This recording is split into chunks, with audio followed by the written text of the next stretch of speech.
Showtime. It's about that time. Let's go. You're right where you need to be. This is GCOM Radio. Hardest radio station on the planet. Yeah. Powered by Lyfeblood.com. We certified. And hosted by Nova Phoenix. Give them that flavor.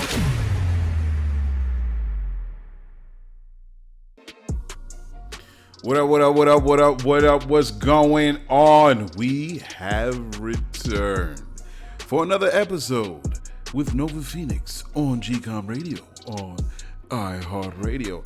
Yeah, man. So, we're back again. Hear me talking, just going over some things for the week.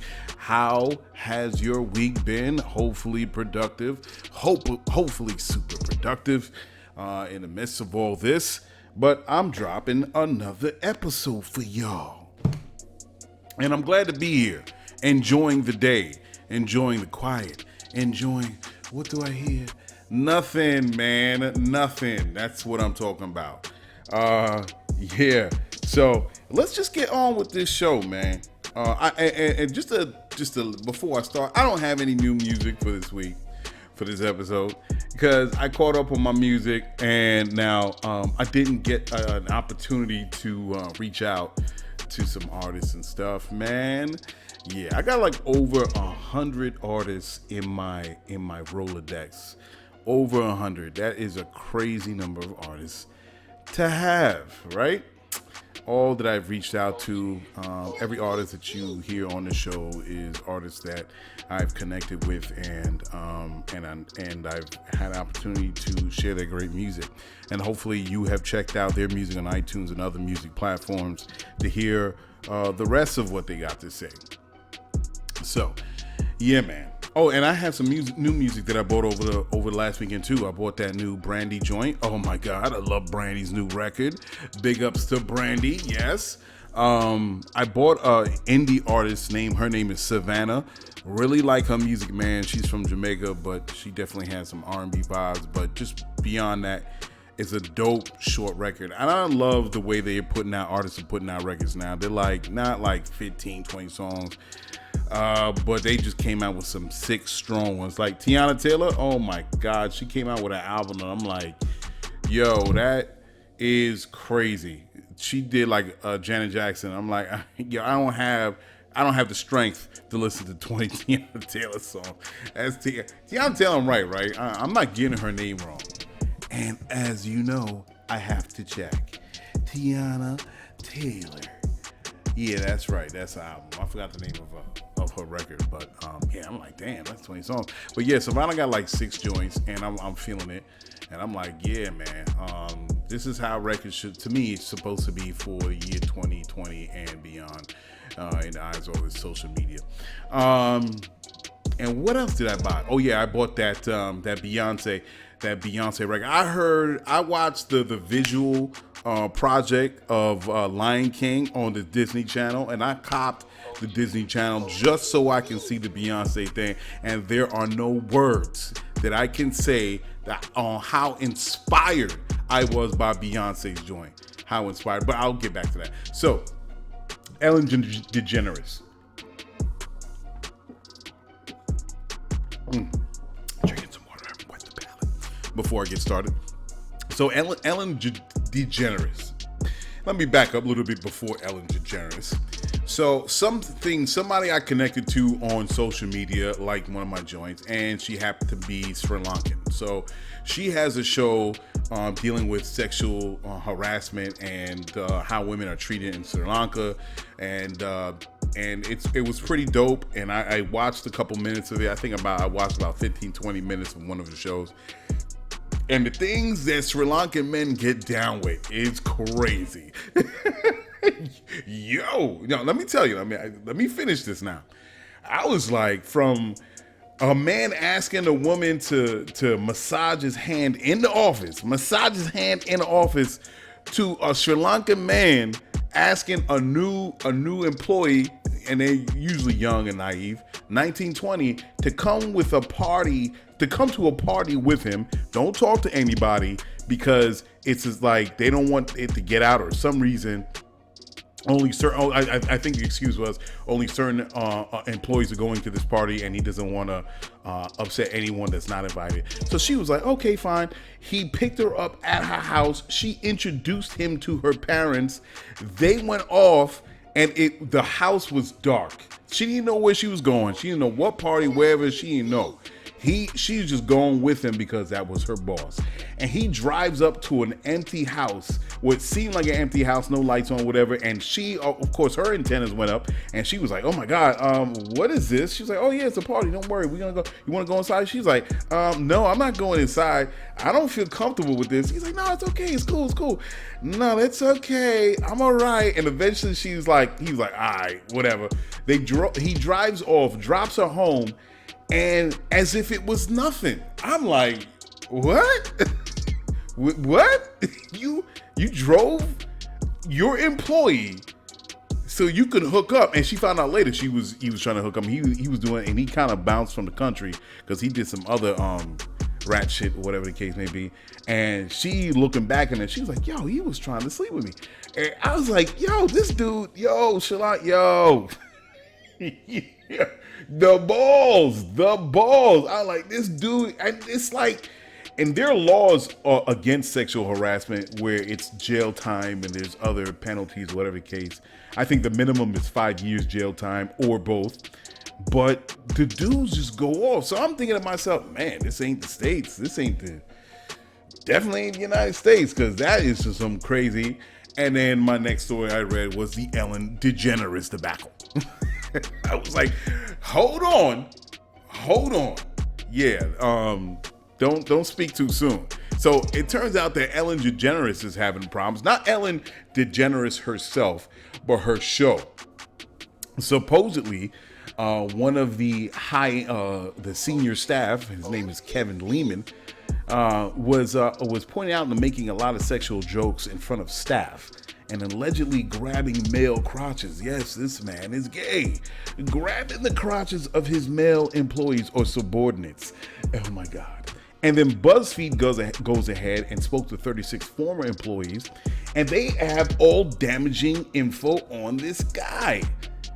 But it's just not Kevin Lehman. It's also a dude named Ed Glavin.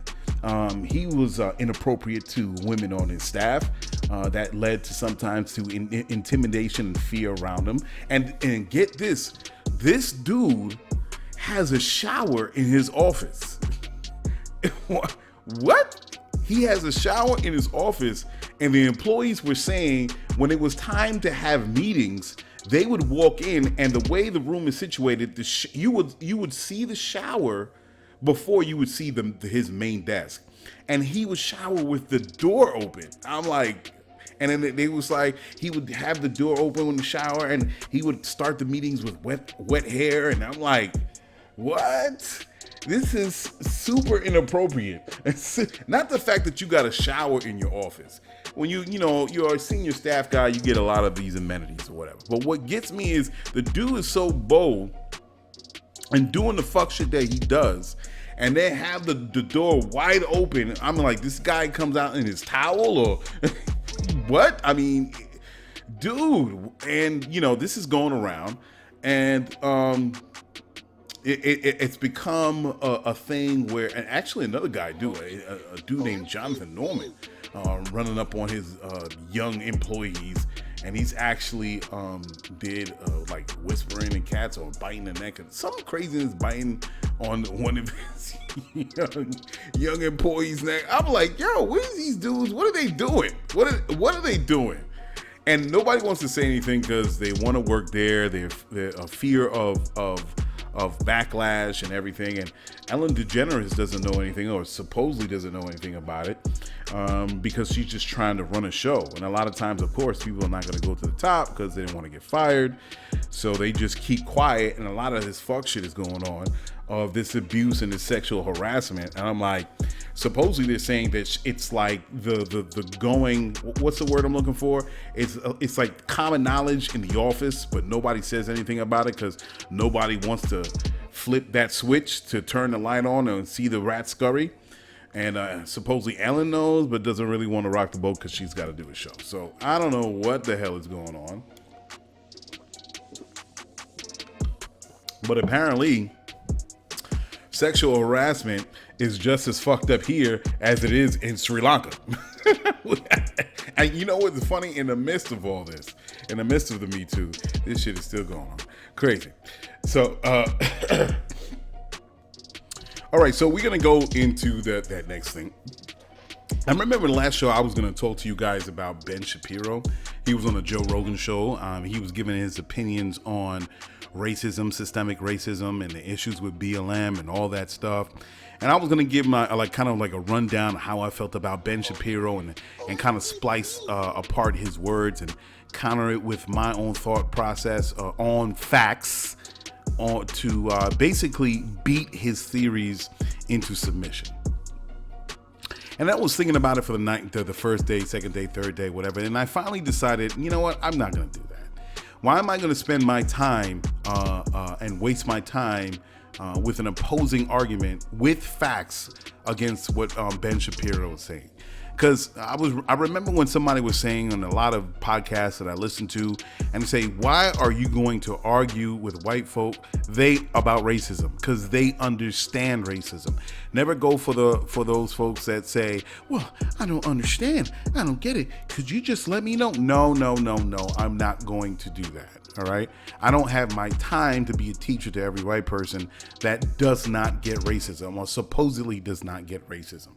And for Ben Shapiro to come with his words, he is galactically,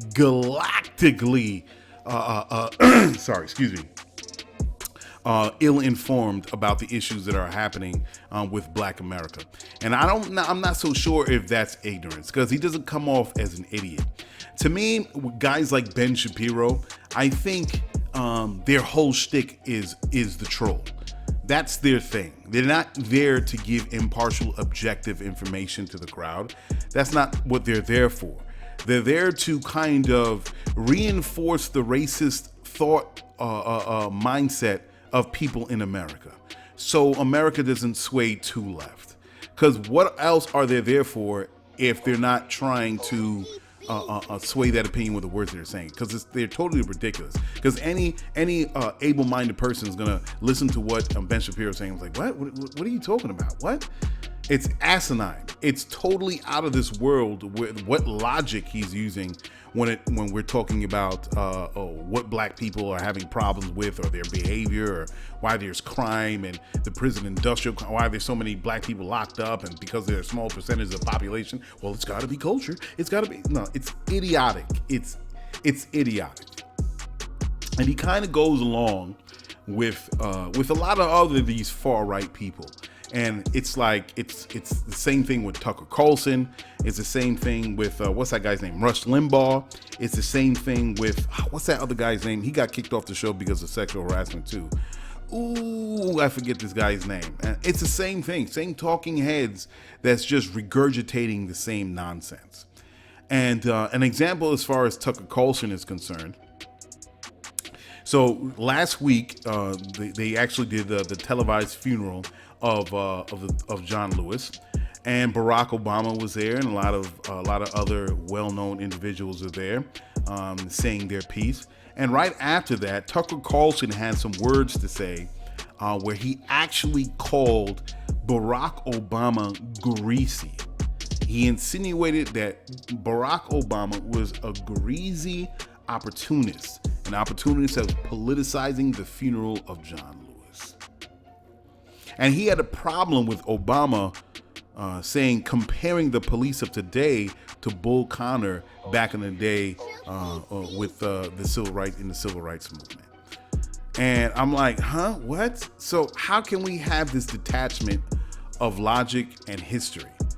How can we say that racism, or systemic racism, what Black people went through in the 60s, that doesn't exist today. That's a different time. So they kind of like him and haw on the existence of racism and all this nonsense. And as you listen to them, any logical person with a brain, with a frontal lobe, with a fully developed brain will say, well, that's ridiculous because of A, B, and C, and D.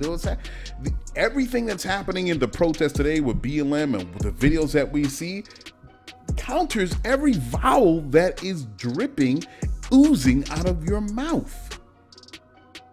So why am I going to spend my time or waste my time with Ben Shapiro? There are a lot of, and just because I don't say anything doesn't mean there isn't any other analysis on YouTube of people that are ripping Ben Shapiro apart. So I'm not leaving any void if I decide not to talk about Ben Shapiro. And there are a lot of good ones that are out there. There was one that I recently took a look at. It was funny.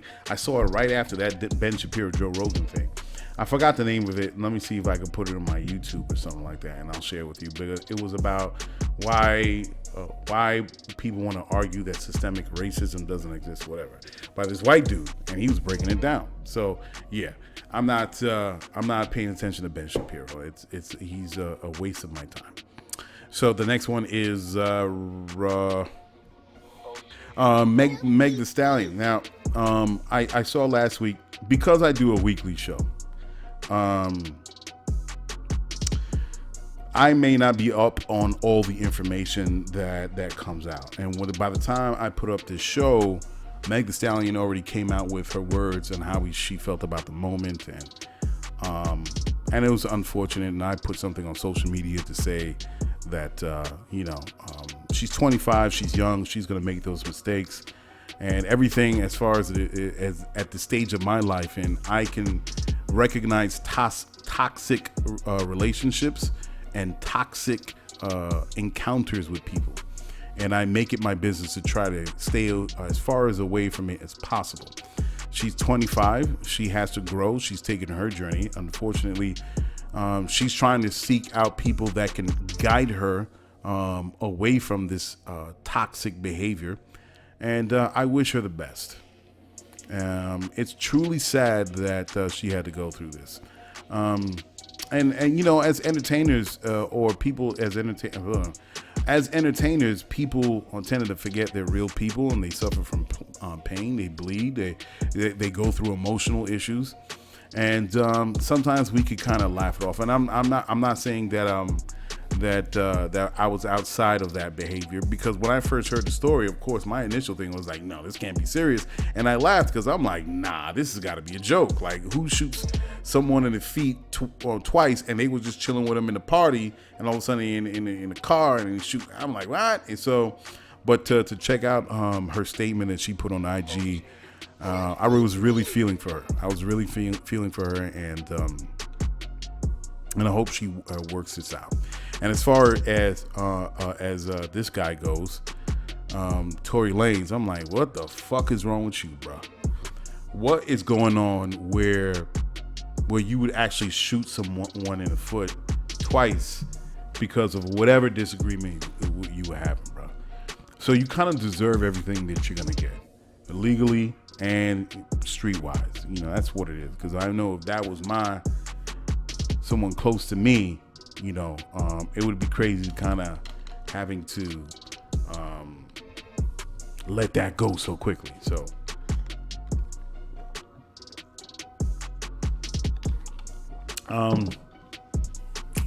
yeah, back to Beyonce. Beyonce is the business. Black is King, that was on the Disney Channel, the business. It inspired me in so many different ways, as Beyonce always does, especially from my thought process. I thought it was visually stimulating. The colors, the dance numbers, the music, of course, hands down. The message, everything from first second to last second, I thought it was beautiful. The messages that she was wrapping up in between the video pieces. Beyonce did the damn thing. She did the damn thing. And I heard that there was a little delay in this project because she wanted to get it right. And the Disney executives were right by giving Beyonce that room to work this out. Because God damn it, this is a masterpiece, man. I mean, so much so, I saw Tyrese come back on the scene in social media, and he was speechless. He was like, God damn. And he was cool with it. He was like, man, I don't even want to be in Beyonce's orbit because of my fucked upness. I don't want her to rub her the wrong way and take her off her course. Yo, I was laughing when I was watching that, Tyrese, but I was agreeing with him because I'm like, damn, that was some real black girl magic type deal. And she had the kids in there, and Jay was in there, and from my brothers and sisters from the continent, they was doing their thing, speaking in their culture, in their language, and they was adding on, contributing to the musical soundscape of what Beyonce was giving. I'm like, yo, I'm definitely going to see it a second and third time. And this kind of sparked my feelings on something that is very personal to me, and I kind of brought it up with the hair topic last week. So the hair is just one thing. But before I do, I'm going to go into some music. So the music that I have for you guys, because I don't have any new artists to share with you, I'm going to just play some old joints, and they deserve to get replayed. We're going to play Darius Logan, At My House. And right after that we'll play Olivia King, In My Head. So check these two artists out, and we'll be right back. Okay.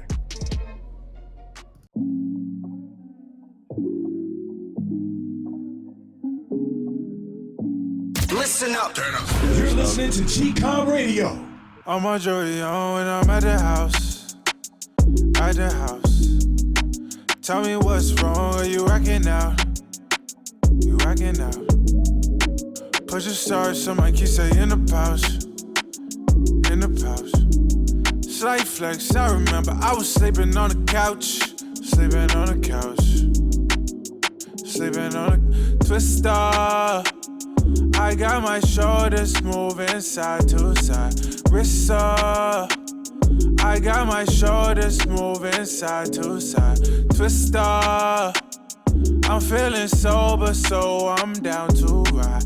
Twister. I'm feeling sober, so I'm down to. Do you like my quarantine fit? Do you like how I step, how I move? I ain't tryna cap it, I'm the truth. Whenever I'm kicking it with you. Do you like my quarantine fit? Do you like how I step, how I move? Yeah, yeah. Shorty, no cap, you the truth. Yeah, yeah. Every time I'm zooming in with you. Yeah, yeah, yeah. Twister. I got my shoulders moving side to side. Wrist up. I got my shoulders moving side to side. Hey. They paying more than compliments for me to rap. Compliments of you in the city that put me on the map. Compliments of that energy, karma giving back. I done gave all these compliments, God paying me back. So much pressure on me, I know I deserve. Why I never feel like I deserve the kind words. Strange paradox of living in this blind earth. When all my time's gone, I think I know what time's worth. I wanna know the steps of living with regret. Forgetting the old flame is like cashing a check. Adulting's ironic, just short of iconic. Letting your first love go is like changing pajamas. I know what I say in songs don't stay in songs.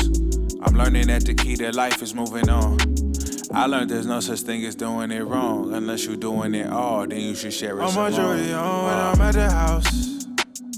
At the house. Tell me what's wrong, are you acting out? You acting out. Push a start, somebody keep saying in the pouch. In the pouch. Slight flex, I remember I was sleeping on the couch. Sleeping on the couch. Sleeping on the twister. I got my shoulders moving side to side. Wrist up. I got my shoulders moving side to side.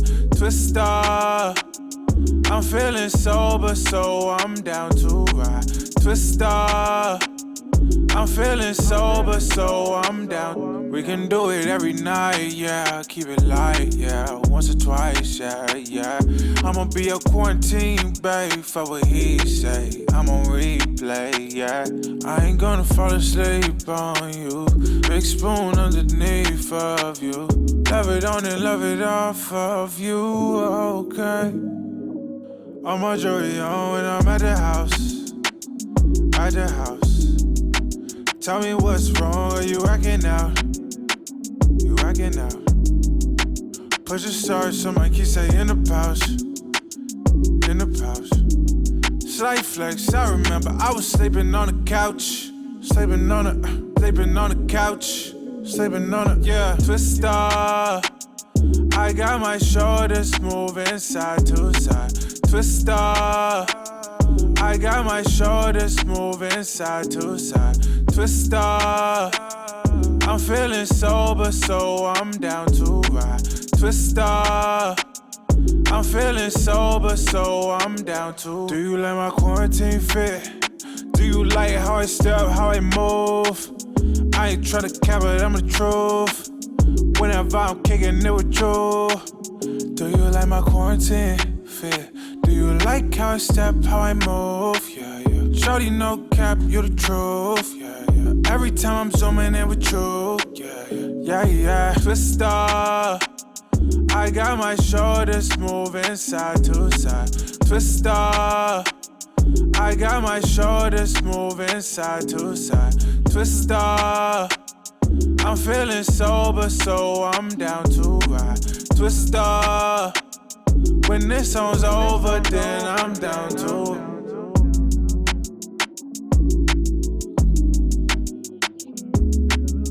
This is it.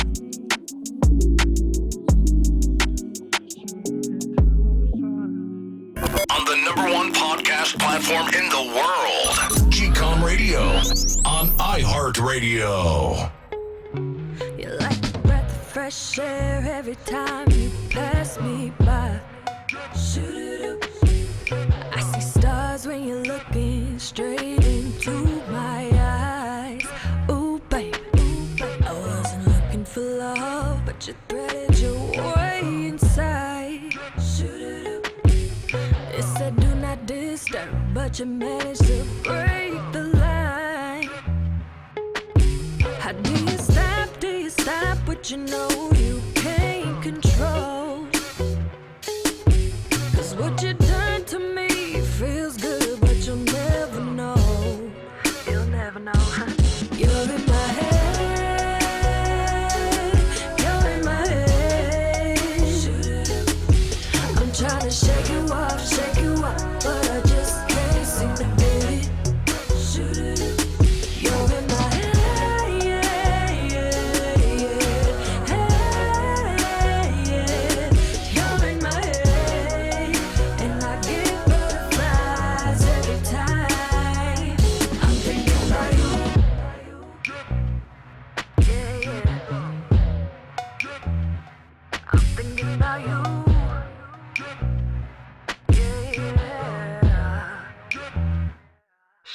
I turn the music up, feels like I'm on cloud 9. Today's been dragging so much, but you helped me pass the time. I daydream of you and I can't get enough.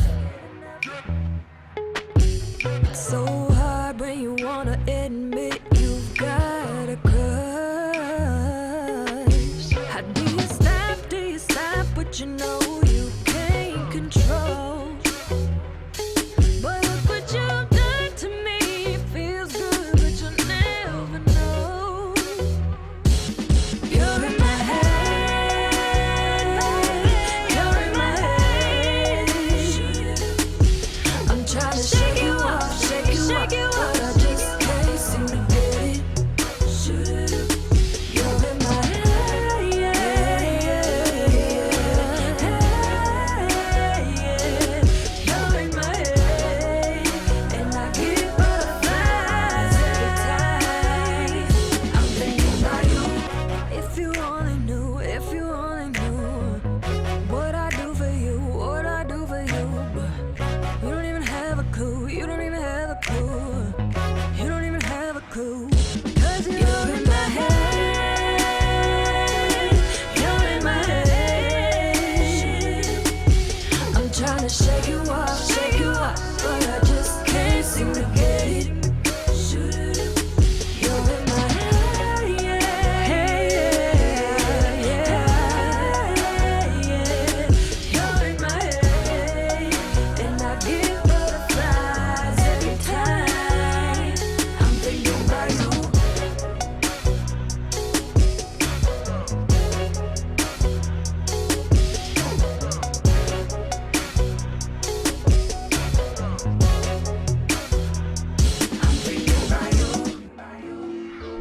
Okay, folks, we are back. This is that was what you just heard. Excuse me, was Darius Logan at my house and Olivia King in my head. Those are two dope artists, and man, I have so much artists here. I'm working on something right now. Always working on something, as you know, where I've gotten in contact with so many artists here, over 100, and I'm trying to put the right structure together to reach out to these artists again and make them a part of the Music Life thing. And I'm working on that and another associated project. So yeah, I'm looking forward to that, and I'll keep people posted on that. Let's get into this next topic. Now, this was kind of inspired from the Beyonce Black is King thing. Let me put my timer on here. I want to make sure that I don't go off.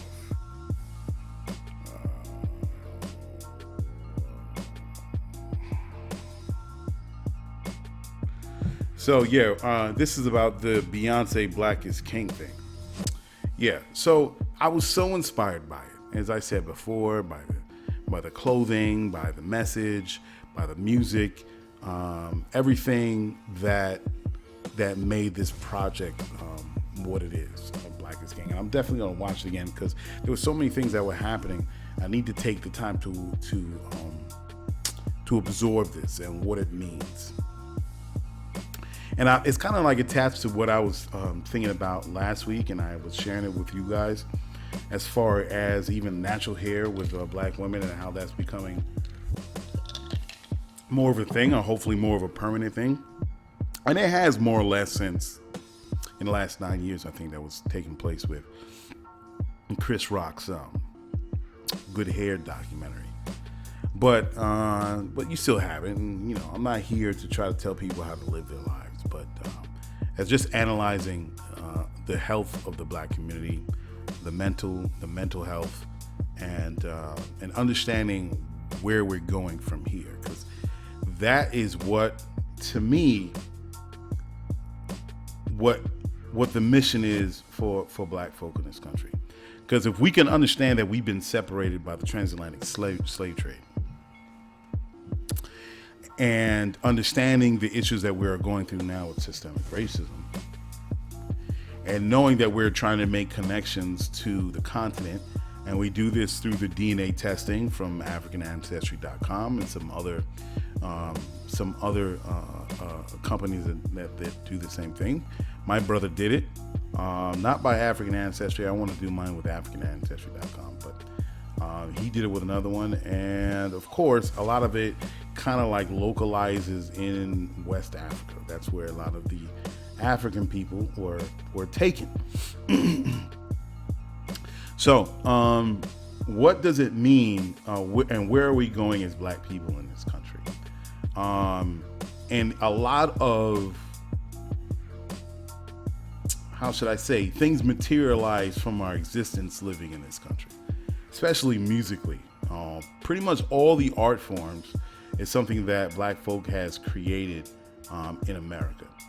And not all, I can't say all, but most. We're talking about blues, jazz, hip hop, a little bit of big band, rock and roll, R&B, dance music. I mean, pretty much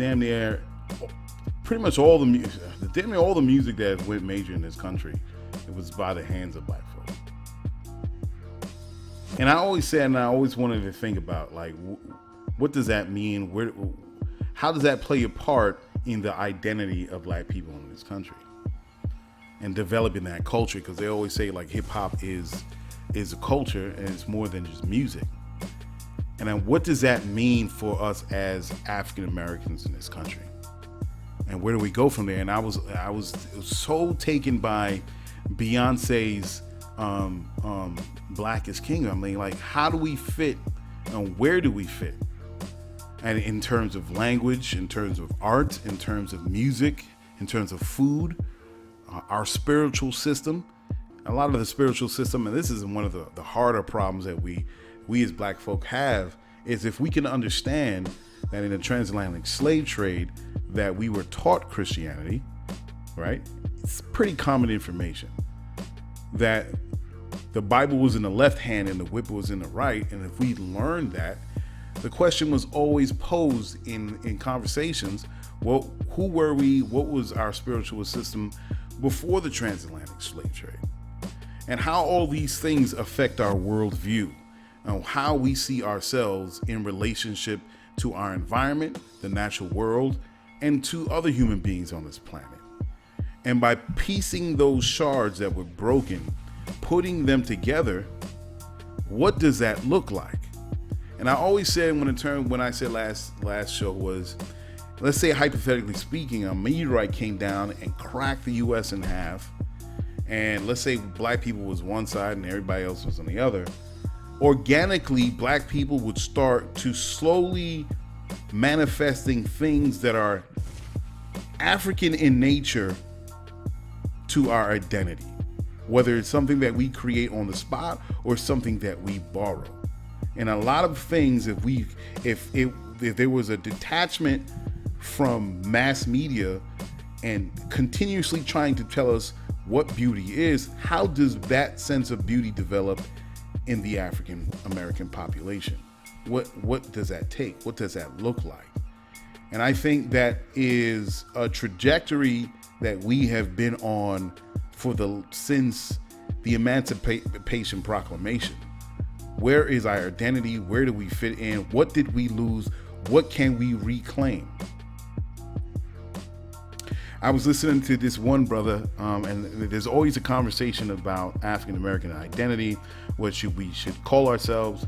There's some people that say we shouldn't call ourselves African American. There's some people that says we shouldn't call ourselves Black American. And I have to say, Dr. Claude Anderson was one of the brothers say, oh, we can't call ourselves African American. We haven't been African, a part of us, the African part, in so long. And certain people like that have read his books have said that co-signed what Dr. Claude Anderson was saying, by saying, no, we're Black American because when we get reparations, we don't want people to just slink in. And I'm like, but that's just not the only thing that should be the reason for African American people to find their identity again. Because what we're talking about are socioeconomic reasons. We're talking about, or just let's strip it down to basic economic reasons. Oh, we should call ourselves that so the American government doesn't try to pull in other people. And I think it's a shallow reason. You understand what I'm saying? Because we shouldn't solely go by just because we don't want other people to get it, so we got to call ourselves this. And it's like, it's very flimsy, it's very shallow. There's no depth to that. But they do make a good point. They're saying, well, it's been about 450 years where the tribes and people that we came from no longer exist. And that's another argument too. You could say it does exist from the tribes that exist today. You could either say it's Nigerian or certain people in Ghana or certain people in Togo, Benin, any West African countries. It's arguable. But in the sense, like, yeah, it is right. Things change, and culture is a living creature. It's another manifestation of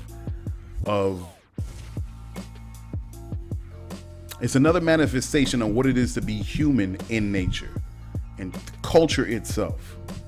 And it changes and it warps and it advances in different ways and splinters off. So we can say we're no longer those people 450 years ago. Right, true. And it's up to us and it's up to the individual to say, okay, where do we see ourselves if we look to the continent? Okay, can we kind of reinsert ourselves into Nigerian culture? Is it Ghanaian culture? Is, as I say, South African or whatever these other cultures that are there? Or maybe it's a mishmash of a lot of different things, which we do. Taking from a little bit here, a little bit there, trying to reconnect with our homeland. And I'm like, okay, cool. Or is it something else?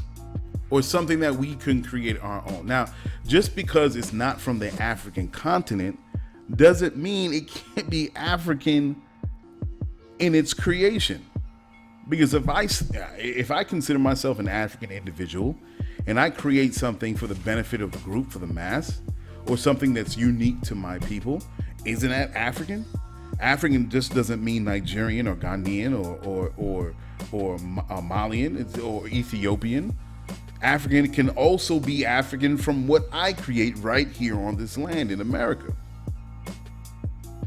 So to try to say that, or to insinuate that the only thing that's naturally African can come from the continent, I have a problem with that, because I'm genetically African. So if I say, all right, let me think up of something that is unique to my people right here, that's also African, is it not? So does that mean the same thing what I create in language, in art, in music, in the food that I create? The food is not the same way, but we can say a lot of the influences come from the tribes that were brought over here, and you can see it in our food, right? So that's African. And so when we say, oh, you from West Indian, your food is Jamaican, your food is from Trinidad Tobago, your food is from Guyana, your food is from here. All of them is a little different, but if we can understand that there's a heavy influence from the African people that were in that area, is it not African? Yeah, it's different, but it's African, right? When you take, I was reading up on cats. I so want to get not a serval cat. It's a Savannah cat. I want to get a Savannah cat. And Savannah cat is a mix of a serval cat from Africa and a domesticated cat. Some people try to bring in serval cats, right? But they're too wild. So they kind of they cross them. They mate them. And you have Savannah cats, and they're pretty big cats. They're like 30 pounds. But they still have a certain level, degree of wildness, but they're fairly domesticated. You just got to know how to deal with these Savannah cats. Is it not a cat? It's still a cat. You can still is descended from a serval cat, but it's a cat. And all its babies is going to come from that. They're serval cats. They have the spots. They got the long legs. They got the long, big ears, the little stubby nose. That's still a cat, right? Still a serval. So even if I create something, whether it's in language, art, music, food, my spiritual system, that could be borrowed from Yoruba religion, that could be borrowed from certain other spiritual systems in Africa, but start to formulate our own thoughts on it, and which would later develop our worldview. But if a whole nother language, it doesn't have to be, maybe the language could be, as they say, they want to make the continental language in Africa Swahili. Could it be that? It's possible. Could the language also be something that's totally new, a new language? New languages pop out everywhere all the time. So what if a language was created that is a mixture of Swahili and other languages that could be unique to Africans in America? Right? Is that possible? That's why I think the movie Black Panther was such a profound, deep, had such a profound, that's why I feel that Black Panther had such a deep, profound impact on Black Americans. It wasn't a movie. It was a glimpse into what could be in the clothes, in the language, in our thought process. And if we were uninterrupted, the technological advancements we could have had. These are possibilities. This is where our brain goes. So these are the thoughts that African American people have in this country. And not everybody's going to be on it. Not everybody's going to be on it. A good portion. If there's 45 million Black people in this country, and you had 25 that say, you know what? Yeah, this is where we're going to be. And it's going to be, we're this people. This is who we are. We're the descendants of the Africans through the transatlantic slave trade. But in our mission to find ourselves again, this is who we are. And it could be in clothes. It could be, like, as I said, eat the same thing. It's no different. Eat the same thing. We listen to hip hop music. We listen to all types of music, but there's just subtle differences in reclaiming our identity as African people. What does that look like? What does that look like? And it's one of those big questions that I've never seen asked on a panel, on a discussion about identity of black people in this country. And can that spread to the Caribbean, South America, and possibly over to the continent? Whereas, it's not Nigerian, it's not Ghanaian, it's not South African, it's not Zimbabwean, it's not Ugandan, it's not Rwandan. It's something that's totally new, and say, hey man, we just gonna plop down right here, and hopefully we can work out something with the government in this particular country, and we could get like, I don't know, 1,000 hectares or whatever to start with, or it's just like a place to be on the continent. But you're still gonna have millions of African people right here in this country. So what does that look like? This is a conversation that I'm having with African American people that could be a part of the Lyfer community. What does that look like? Good question, right? All right, so Beyonce, you gave me a lot of thoughts, man. You sparking some thoughts in my head. So shout out to Beyonce. Shout out to Jay, man. Shout out to the whole Carter family. All right, so we're gonna get into the next couple songs that we got here. So we got Junie, all right, M.L.S, My Love Song, and we also gonna follow up with Nakai Love with her song Conflicted. So we will be right back with another segment of the show. All right.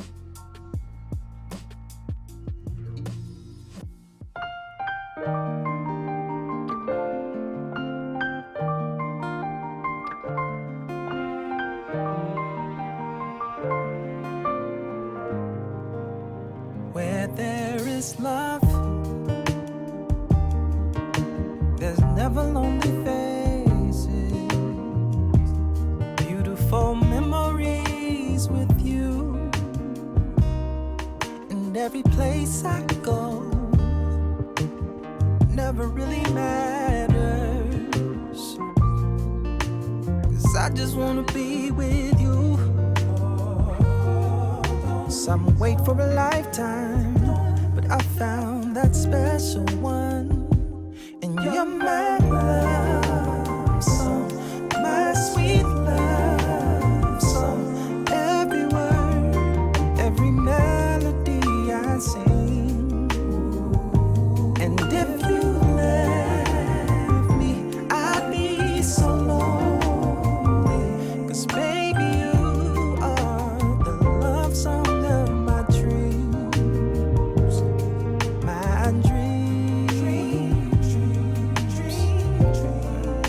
You're the love song of my dream.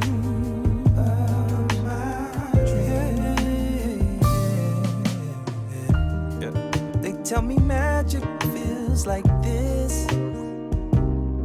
It's like the melody is so natural when we kiss. What could I ever want? 'Cause you make life beautiful, beautiful.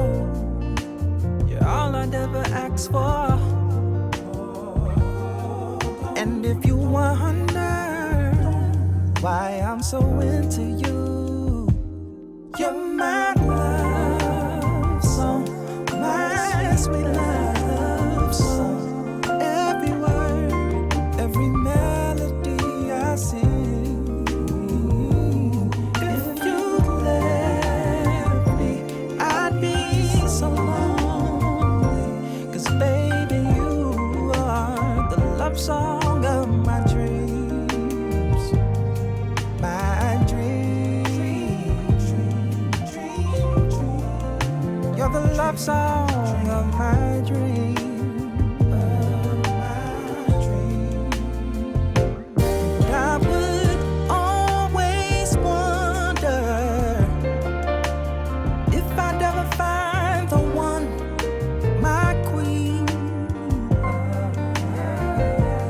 You were on the highest mountain, oh, and I found you with your eyes on me. Now you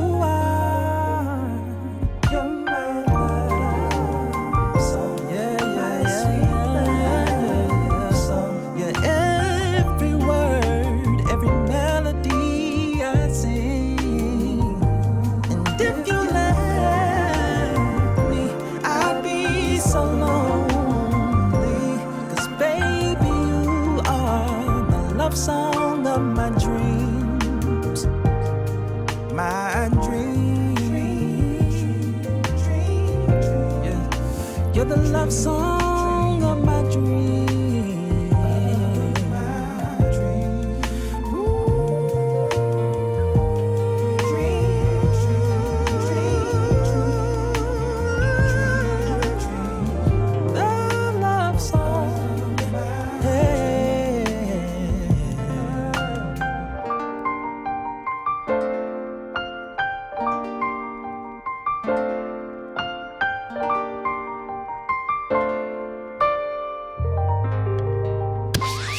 Ooh, a GCOM exclusive.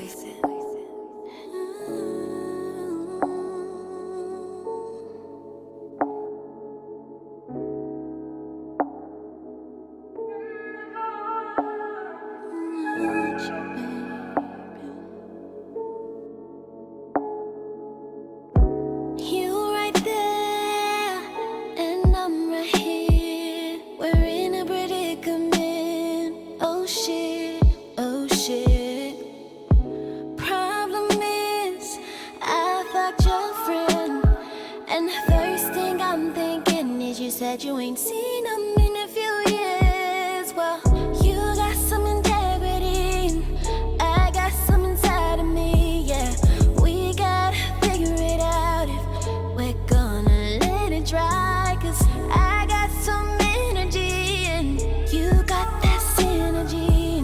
And since we're together now, let's make some frenemies. 'Cause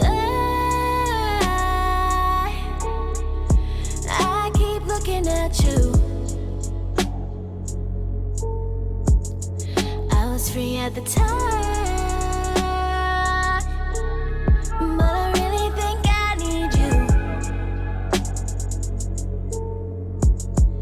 Well, if you hold me, you can show me slowly who we can be. That you get to know me, like really know me. Well, if you hold me,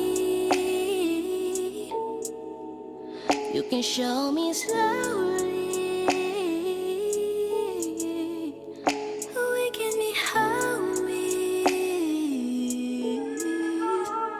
That you get to know me, like really know me.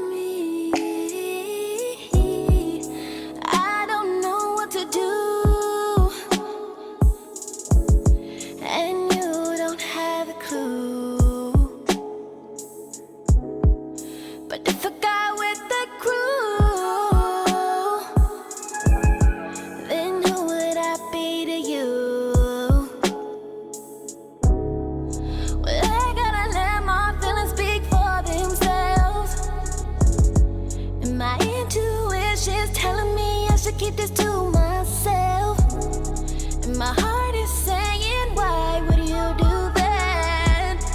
We live one life at a time, and I'm gonna live mine. Take a leap of faith, see what ends up on your plate.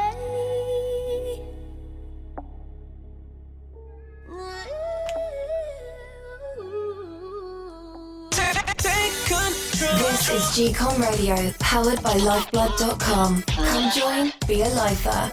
Practice dollar power and build financial independence. Yeah, that was Junie, M.L.S, My Love Song, and Nakai Love with Conflicted. I gotta reach out to Nakai for another joint. Let's see if she got any new music. I'm sure she does. Yeah, man. I don't know, man. I'm getting a lot of mucus in my. I gotta drink something that could kind of cut down on this mucus buildup. I don't know where it's from. Yeah. So before we get into the next segment of the show, we'll just get into business of the week. All right, let's listen. Ladies and gentlemen, for that girl. Bringing you the business of the week and its innovative founders. It's what you've been waiting for.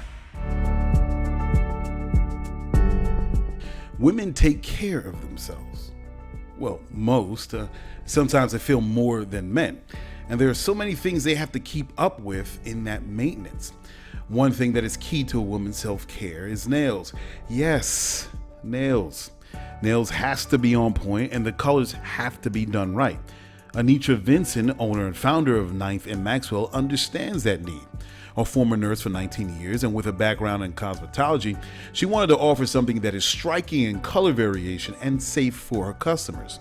Ms. Vinson assures her products are safe, cruelty-free, and non-toxic. As a matter of fact, she not only guarantees the safety of her product, but also wants to give back to the community she comes from. She states a portion of the sales will go towards at-risk minority youth in the form of yearly scholarships and small business grants. A wonderful take on her business and community enrichment. Lyfeblood.com would like to salute Ninth and Maxwell for making the right mix of colors in look and style, right along with the support of her community in the products she offers to the public. Okay, so we're gonna get into this segment now. This particular segment is about a brother that wrote an article in Okayplayer.com. And the name of the article was "Not Everything Needs to Be Turned into a Meme," and his name is Elijah C. Watson. And I understood where the article was coming from, but I had an issue with the message also, or what he's trying to get across in the article as well. So this is all about, pretty much it was in reference to Megan Thee Stallion, that how she was being treated by all these bad memes that were getting put together to laugh at Megan Thee Stallion's issue, or the horrendous event that she went through herself with Tory Lanez getting shot in the foot, and how this just it goes along with the message of black women being mistreated and the most disrespected in American culture or American society. Let me put this on mute so it doesn't disturb me. My phone. My bad. So yeah, in American society, and this is just a continuation of that. And I just felt that I didn't like it. I didn't like it. To me, I understand the problem of what we're having and the conversation about how black women is treated. But I think that we can acknowledge the issue, that very problem, but we also have to acknowledge the work that's being done by other brothers to counter that belief and the attitude of black women being the most disrespected. Now, Megan Thee Stallion, she was hurt. It's terrible what happened to her. I feel like Tory Lanez should answer to his crimes. But I don't want this article to be a part of that echo chamber of issues that continually come up with this idea that of black women being most disrespected is falling on deaf ears in our community. And it's not. Now, I wouldn't want to go as far as saying that it was intentional, but I think it's important to highlight the work that is being done to counter that belief that black women are most disrespected. And you're seeing that in a lot of the stars and the celebrities, as they say, in the hip hop community, that is countering that thought. Now you have my son that's talking about that, and he's supporting in the support of black women, of course, with Breonna Taylor. We have the brothers that was supporting the sister that out in Long Island that was being harassed by racist motherfuckers, and they came out there and they sat right there in front of her house to protect her. That's happening with the conversation with a lot of people in black entertainment as far as how black women is treated. But I think that not everything needs to turn into a meme. I think it barks up the wrong tree. Now, you are always going to have, in this entertainment business, you're going to always have people talking about celebrities. You're going to have TMZ, you're going to have Entertainment Tonight. Every other entertainment platform is going to churn people's or entertainers' lives into jokes if it suits them. It is always going to happen. And as long as you have millions of people that are tuned into these programs, into these shows, into social media that wants to throw those jokes out, you're always going to have people that are going to devalue and delegitimize entertainers, issues that entertainers go through in life. Whether they're on drugs, whether they're drunk, whether they have they say something stupid and it affects their business. That is a part of this business. This is the world that we live in. So for expecting people to not meme at the expense of entertainers' livelihood, it's like asking a beaver not to build a dam. I can't control what millions of people do. Even if these entertainment platforms weren't the source or the roots of where these funny memes are coming from, quote unquote, there's going to be millions of people already out there that is going to do it. And that's the job of a lot of these trolls. That's why we call them trolls. They get on social media and they intentionally attack people negatively because they're trying to get a rise out of these entertainers. So asking people to say, oh, don't meme, that's just wrong, because all you're doing is undermining black entertainers' lives. Or in particular, black women entertainers. I don't understand what he wants to come from this. I don't understand. Look, we tackle a sexual harassment, and we have a whole movement that supports this idea of destroying sexual harassment, and that's a Me Too movement. So I understand all of this. Now look what's even happening with the Ellen DeGeneres show. Look at that. Even in the heart of this Me Too movement, even in the heart, we still have sexual harassment happening to women in the workplace. As I spoke about earlier with the Ellen DeGeneres situation. So I'm not trying to be negative, but I'm trying to say that asking people to stop memeing, making fun of black women entertainers, and to connect it to the conversation that black women are not supported or the most disrespected, I think it's a cheap shot in continuing that conversation as if change is not happening in the black community. And if you can say that enough, people will start to believe and disregard all the other constructive work that's being done by people to support black women. People will start to believe that the black community just can't seem to get it right. And this article does more harm than good. It's the same thing where we could look at in the news 2, 4, 5, 7, 9, and 11, and it's a 6 o'clock news, and you see brothers always seen as criminals, and they're robbing old ladies, and they're robbing banks, and they're robbing from each other, and they're just robbing. And if we could understand how that repeated that visual and message that black people or black men are criminals, and how people can incorporate that in their viewpoint of how they see black men, it's the same thing how people are going to read this article and say, well, man, they just can't respect their women. That's just what it is. And making it seem like it's an issue that is unique to us. That's just not that's not something that's unique to the black community in so quote unquote black black Hollywood, or in hip hop or R&B, whatever. That's not unique. That happens to everyone, because this is the way our society is. Now, I'm not saying for him not to write these things about what's happening to Meg Thee Stallion and everything, but you also have to add the information on how people are countering this behavior and this thought process. Reach out to my song. Reach out to any one of these celebrities to say, how do you feel about this? What are we doing to counter this message? But to continuously say the same message over and over again, as if this is falling on deaf ears in the black community, it does more harm than good. It does more harm than good. And it leads women in our community to say, see, I know, men can't just get it together. We can't do that. So these divisions are happening by putting out these type of articles. And it was very one-sided. This article is very one-sided. And I hope if I'm writing this article about what happened to Meg Thee Stallion, I'm also going to add, hey, there's some other brothers that's countering that. This is the what they're not just what they're saying, but what they're doing. And there's work to do.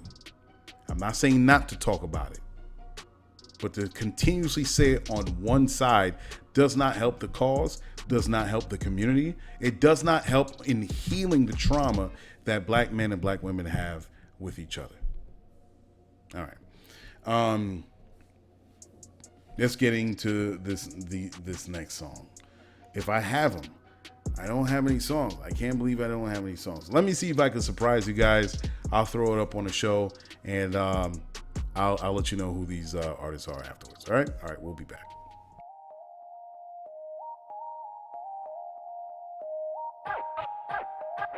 I'm in love with your body. I can't leave you alone. I don't see nothing wrong with a little sex. I'm in love with your darling. I'll be waiting for you. So let's begin in this room. You know I'm about to set it up. Set it off. Listen up. Turn up. You're listening to GCOM Radio.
I make it sing like Whitney. She got a face like Hollywood, a booty like Nick Gage. I'm in love with your body.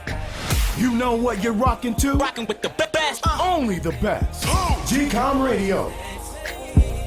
I'm in love with your darling. I'll be waiting for you. So let's begin in this room. You know I'm about to set it off. Set it off. Girl, you know I'm gonna love you right.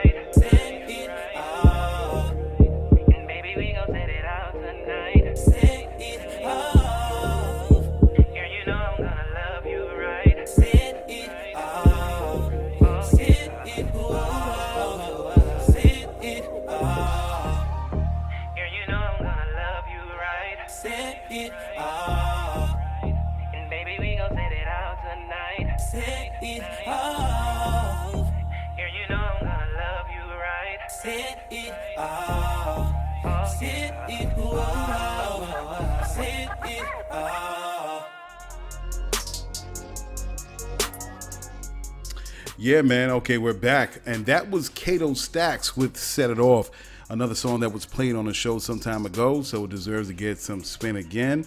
Yo, it's funny, shout out to Adelaide, man. That's another artist I want to talk about. Adelaide looks totally different. Adelaide, a British singer that she got a lot of Grammys back in 2014, 15 or something like that. She I don't know what happened. She just decided to lose this weight because she recently was getting some attention because she was supporting Beyonce and her Black is King visual project on Disney Plus. And she showed on her Instagram of her dressing like Beyonce, one of the outfits that Beyonce wore. And she's just showing crazy support for Beyonce. She is such a fan and a friend to Beyonce, and Beyonce knows that. So, but man, Adelaide looks totally different from what I remember her to be. And man, I hope, hey, she don't lose no more weight. don't lose no more weight, because you look like a crackhead. But yeah, she looks good, man. Shout out to Adelaide, man. I'm waiting for this next project. People are asking her when that will be, but she's like, well, we still going through this quarantine, so it ain't gonna be no time soon. So chill out, wear a mask. Yo, shout out to Adelaide once again, man. I am looking forward to that album when it drops. Okay, so what we have to get into to news you need to know, and we'll be back with the last topic of the segment. All right, we'll be back. Ladies and gentlemen, around the world and right in your neighborhood, it's the news you need to know. An actual Gundam robot made in real life? A full-size Gundam robot is being made in Japan. The famous robots made in several anime films over the years is about to be real. This robot is 18 meters tall and has moving parts. It is called the RX-78 model. It is based on the Gundam Global Challenge involving anime creators, engineers, and others. This animatronic attraction will be open at Yamashita Pier from October 1st, 2020 to October 3rd, 2021. This attraction will have tickets on sale in July and will be a major draw from the immediate region of Japan. The first full-size Gundam statue, RX-78-2, was installed in Tokyo's Odaiba waterfront in 2009 and soon became a huge hit for Japanese and foreign visitors. It was replaced by an RX-0 Unicorn Gundam statue in 2017. Okay, wow, all right. Ocean plastics could triple, experts say. According to a study done by nonprofit the Pew Charitable Trust, and sustainability and incubator System IQ says that if we do not curtail the production of plastics right now, that by 2040 there could be 600 million metric tons of plastic polluting our ecosystem. Ed Cook, one of the researchers, says, quote, unsurprisingly, people who dump waste in the environment don't keep records, so there remains huge uncertainty amongst the many estimates of plastic pollution, unquote. He hopes the report provides more clarity on the scale of plastic pollutants in our environment to help decision makers deal with this quiet crisis. The plastic industry is a behemoth valued at $522 billion and expected to double by 2040. More than 800 species of animal is affected by plastics by ingestion or entanglement. This includes all sea turtles, 40% of whales and dolphins, and 44% of marine birds. In order to reduce plastic pollution by 80%, the report says recycling cannot do it alone. Overall reduction of plastic consumption, eliminating microplastic pollution, improving product design, and increasing recycling. Also, middle to low income countries can invest in sorting recycling infrastructure, increase use of alternative non-plastic products, and improve waste collection systems. All can help in eliminating the issue of plastic pollution in our environment. And that is the news you need to know. Okay, so we're going to get into the last segment of the show. So I was reading this article, all right? So right now there's some antitrust laws that's being enforced by these antitrust hearings in Congress. And they put a lot of people on Front Street. So, you know, of course, Tim Cook, Mark Zuckerberg, Jeff Bezos, basically trying to investigate their monopolies that they have in the industries that they work in. And one that took my attention was Mark Zuckerberg. And I say that because I'm in the business of social media as well.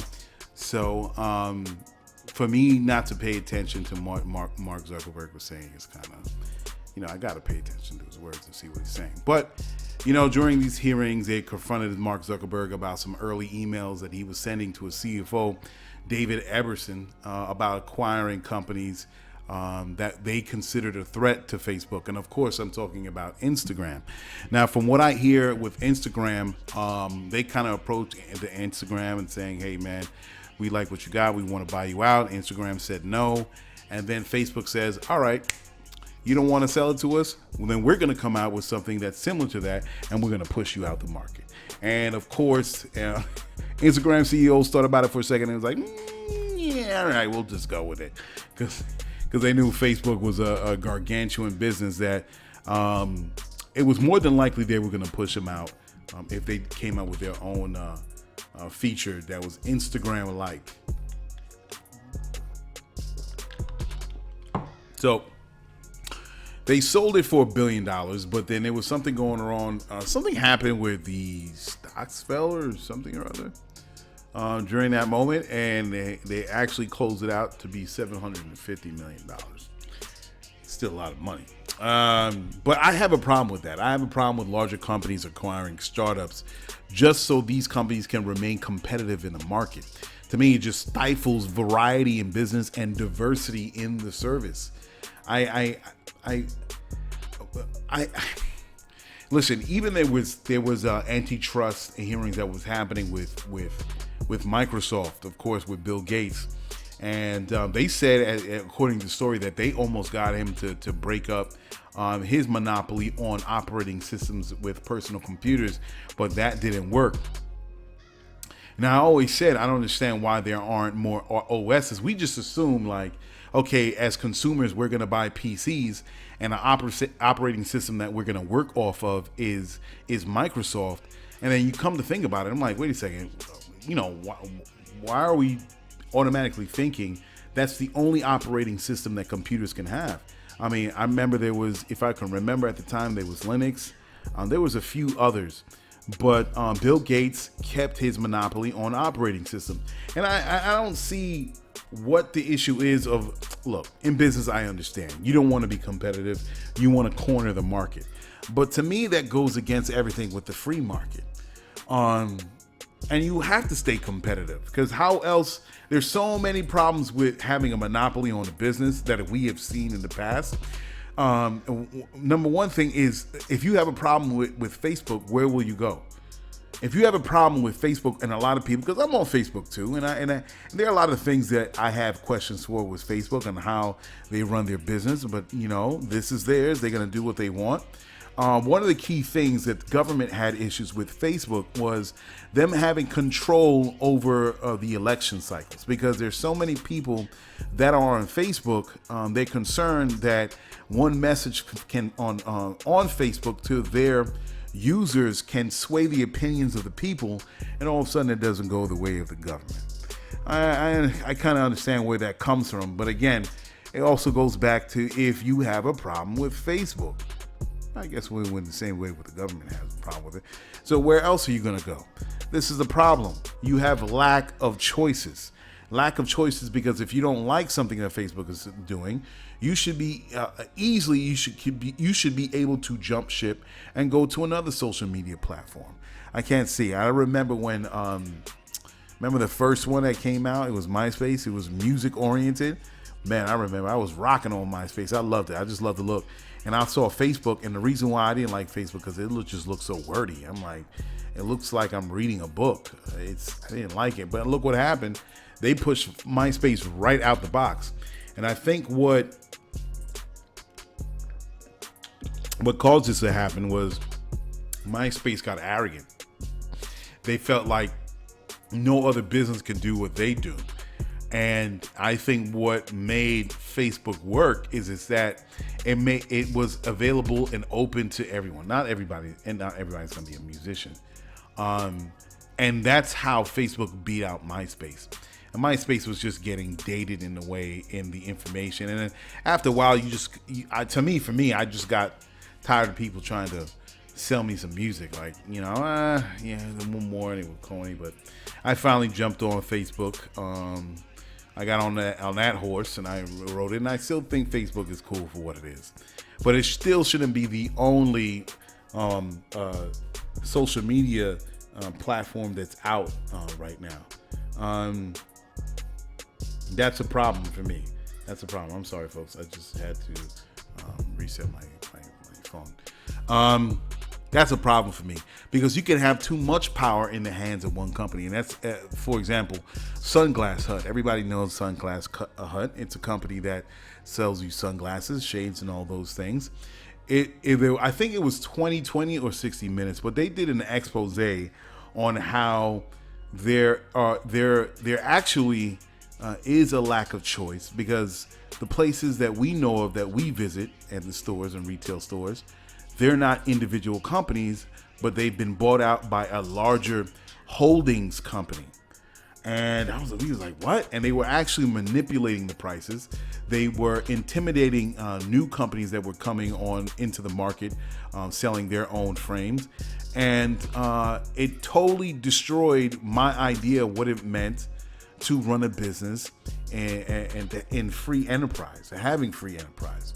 I mean, as far as you know, Sunglass Hut, the company that owns Sunglass Hut is Luxottica Group SPA, and they also own Lens Crafters. They also own Sears Optical. They also own Pearl Vision. All these companies that I know of in the past that I thought they were independent businesses, but no, they have been bought out. And this is way they can, in one way that benefits companies like Luxottica is that they can manipulate the prices and where are people going to go. If you have a problem, where are you going to go? You can't go to Sunglass Hut. You can't go to Lens Crafters. No. If you want to try and get something in Sears Optical, not happening. Because all of their prices are going to be manipulated. That works in the benefit of Luxottica Group SPA. And there's a lot of other companies, eyeglassware that's owned by Luxottica. This is a problem. Imagine if you could only watch one show. That could be a problem, right? Imagine you could only watch one TV channel. Go to one supermarket for food. Get one toothpaste. How about that? Matter of fact, one company that owns every channel. Imagine that. One company owning 2, 4, 5, 7, 9, and 11. Doesn't matter where you go. They all do the same thing. And they control the information that's disseminated. Now, to me, business is not the Highlander movie. It is not the Highlander movie. Everybody knows, if you're old enough, you know the Highlander movie, right? I think it's a Scottish movie. They're people immortals that live forever, and their whole reason for existence is to kill other Highlanders that live, that are immortal. And the more immortals that you kill as a Highlander, you take their power, and it's this grandiose thing where they absorb the power of the immortal that they just killed, and they become more powerful. Now, eventually, you're supposed to have only one, because that line in the TV show was, "There can be only one." It's it's stupid when you think about it, but it's a TV show. It doesn't make sense. So anyway, the more immortals that you have slain and taken their power, if you happen to be the one's head that's on the chopping block, the power that you absorbed, if you're the one that's swinging the sword, killing that individual, becomes more grandiose and more, it's crazy. So companies are not the Highlander. They're not immortals in Highlander where there can be only one. It's stupid.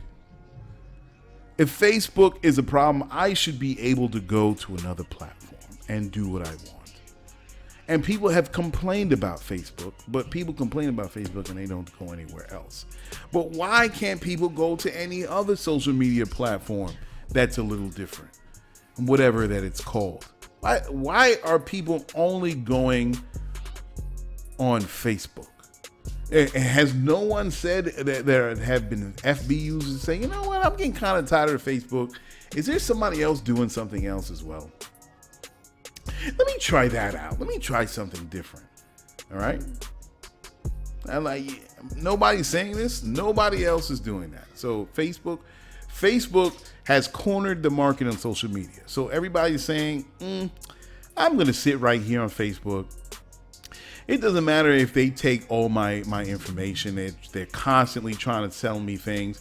Every time I talk about a desk or a computer or a fan, it just happens that these same products just roll by my timeline. And I have no problems with what they're doing, and they're saying they're not taking any of my information by what I say, so they must be telling me the truth.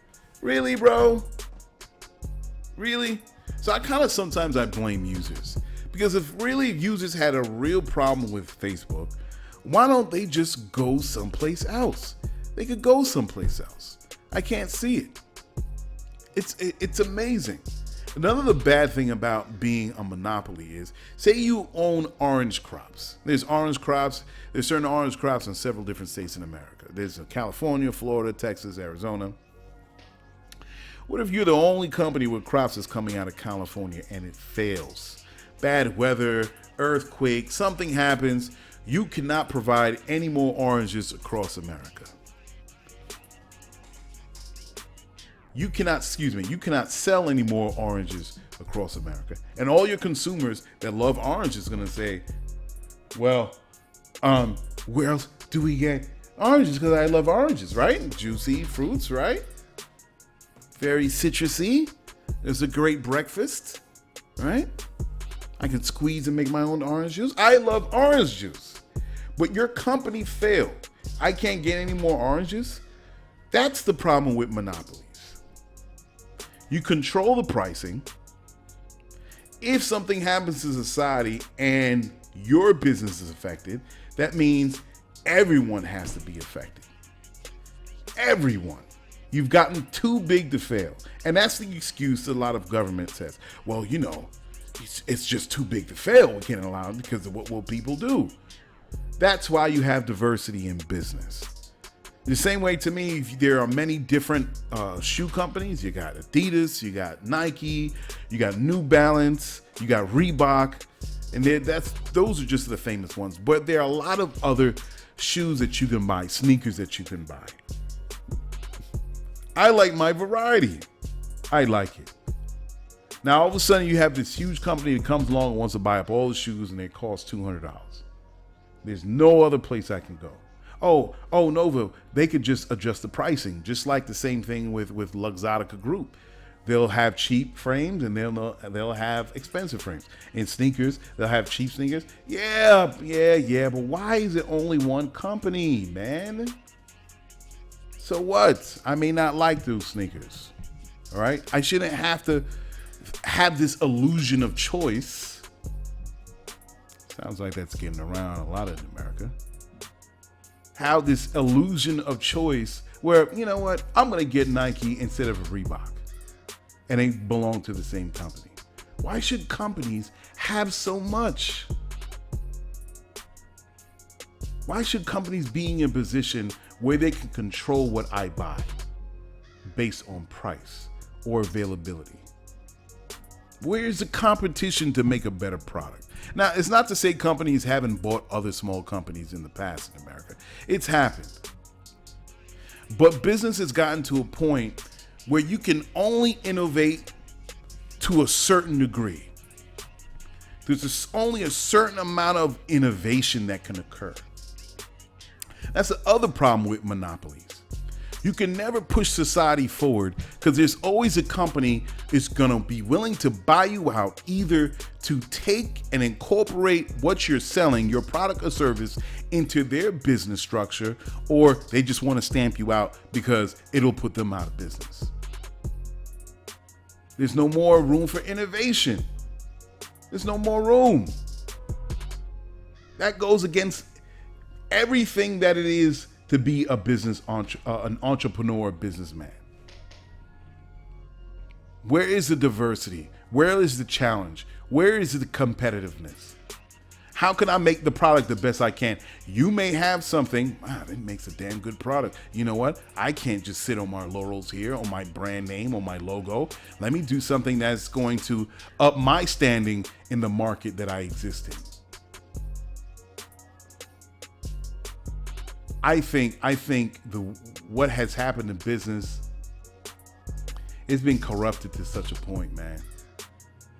It has become a hindrance to human expression. In terms of business. I'm not talking about anything moral or ethical. I'm not even going as far as the way it exists in business, the way businesses are becoming these monopolies, it goes against everything of what it is to be a business person. So the eventuality is I start something, I corner market, I become the monopoly, and nothing else can exist in that space. That is ridiculous. It is stupid. If I can no longer innovate or prove myself, my brand within my market, then I should go out of business. That's just the nature of business. I should go out of business. There's one company, a black magazine company, Ebony. So a brother was talking about that. Dr. Boyce Watkins. Ebony is a dinosaur. And because the people that are old school, that have been there for 30, 40 years, can no longer innovate and working on a 1980 business model, they will go out of business. It's the same thing with Facebook. It's Facebook. If people decide they want to do something different and totally go outside of Facebook, then Facebook shouldn't be on the prowl to hunt down every new startup and buy them up because they're afraid to go out of business. Because if they could do that to Instagram, if they can do that to MySpace, then it's only natural for it to happen to Facebook.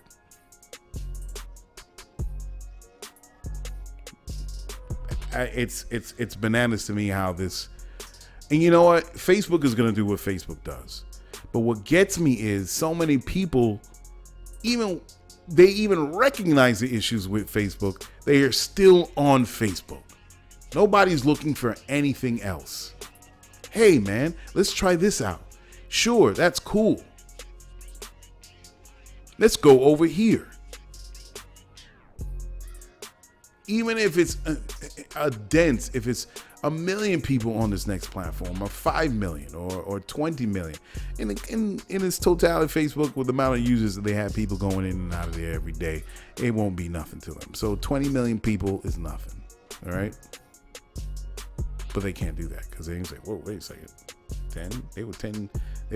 Everything is projections. And I guess all the bean counters, everybody's looking, wait a second. This social platform was 10 million people 2 years ago. If it's, oh my God, if this company is 12 million now and they were, say last year, 5 million people, they're only going to grow more and more. What's their projections going to look at like 5 years down the line? Man, they're going to be my competitor. I got to take them out. But that's business, isn't it? If I make a better car than Ford, and that's what people want, or if Ford does something that people don't agree with and they want to go to another car company, that's people's right. That's just the nature of business. Right? But companies, it's just crazy that the eventuality of business is to become a monopoly, and there is a lack of options for consumers. There's price control. And if the business or something happens in the market where there's a negative cascade effect on business in general, and that business is involved with it, they're too big to fail now because they're too entrenched in the market. So then now they got big buddies in government that's going to kick off some, $10 billion or something like that to stay. Like, no. And the other problem with being a monopoly is you have squandered the money that you have gotten loans from or grants or whatever benefits, and you can't run a business, and it's all intents and purposes you should have been out of business 5 years ago, but people are not willing to make you fail. They have to keep you alive. No, bro, you failed the business. That's your fault. I shouldn't have to bail you out. Let another company come in and do what you do better. Let them do it. Monopolies, man. Monopolies. Anyway, all right. I'm going to get out of here, folks. Thank you for listening to me ramble once again on this show. I want to see where I'm at right now. I just said, let's check. Oh, snap. I'm right on the button. All right. So, as I said, my social media site, I'm always going to plug it. Go to, sorry. All right. My social media site, I'm always going to plug it. Go to Lyfeblood.com, become a lifer. We are not Facebook, and Facebook is not going to do what we do because we have definite plans that we want for the global society, and we're going to move in that direction. Facebook is not going to do this. So I encourage people to sign up, build on their passion, share $1 with members of their liking, regardless of what discipline that you find them in, whether, as I always say, they're a baker or they're an engineer. Support them. If you have a business that you're afraid of businesses, larger companies buying you out, come on Lyfeblood.com, build your network, and get your startup money from your network. We're going to live in a decentralized fashion where we're not going to depend on money coming from one singular source. It's going to come from the group. Everyone's contributions, whether it's their the information they want to share, anything that's going on in current events, or the dollars that they give, this is how we're going to build the foundation to a new society. And that's how we're going to move forward as lifers within the Lyfeblood community. Whether you're from the continent of Africa, whether you're Italian, whether you're English, from England, of course, whether you're Russian or Chinese or South American, if you want to put your culture on the platform so we can see the beauty of humanity, this is what we're going to do it. This is where we're going to do it. This is how we're going to make it happen. And we're going to kind of coalesce and get together and share our ideas and build. And we're going to see where we go from here. Because at the corner, to me, at the very root of everything that is a problem in this world is finance. So how do we stop going to others to finance us? We finance each other. That's how we're going to do it. And there's a lot of other things that I'm going to get into as benefits for a lifer. And I want to say it too quick because somebody's going to run off with it. Or maybe Facebook. But at the right time, I'm going to introduce it and let you know how you being a lifer, it benefits you in everyday life. Understand what I'm saying? So, all right, guys, I'm going to get out of here. Thank you for listening, and see you next week. All right, peace. Check it. You just listened to GCOM Radio, powered by Lyfeblood.com for the global community. We worldwide, baby. See you in the next go-round. From right here to your town, we out.